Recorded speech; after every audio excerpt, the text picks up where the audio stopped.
এরপরে সেকেন্ড যেটা বলেছেন ইনকাম সোর্স নিয়ে বলেছেন, তো সবারটা আলাদা নিয়ম আছে, বাট আমাদের গঠনতন্ত্রে স্পষ্ট বলা আছে যে আমাদের কর্মী এবং যারা জনশক্তি রয়েছে তাদেরই দান।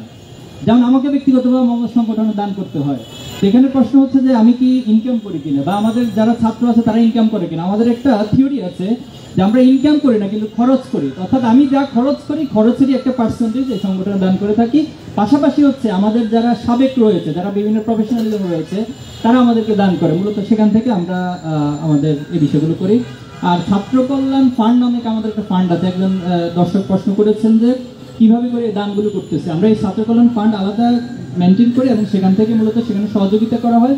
ইভেন আমাদের অনেক জনশক্তি দায়িত্বশীল আছে, নিজের টিউশনই করে সেই টিউশনের অর্থ তিনি কোনো না কোনো ছাত্রের উপকারের জন্য দান করে থাকেন। তো ইনকাম সোর্স নিয়ে যে প্রশ্ন করছে সে আমার সম্পর্কে অনেক ভালোই জানে।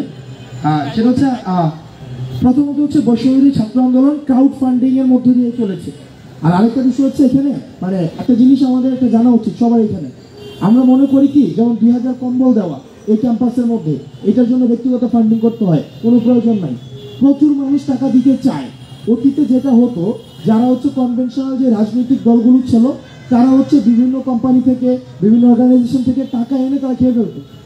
অনেকে আমরা যে কাজটা করছি এখন বৈষম্যবিরোধী ছাত্র আন্দোলন, আমরা যে ফরওয়ার্ড করছি, সার্ভিসটা ফরওয়ার্ড করে দিচ্ছি, এটা হচ্ছে এক নম্বর বিষয়। এবং আমাদের পুরো আন্দোলনে আমাদের যে আর্থিক যেই আমরা ক্রাউড ফান্ডিংটা একদম স্বচ্ছ ছিল, আমাদের কিন্তু বিভিন্নভাবে ট্যাগ দেওয়ার চেষ্টা করা হয়েছে, কিন্তু এগুলো শুধুমাত্র হচ্ছে সাইবার বুলিং।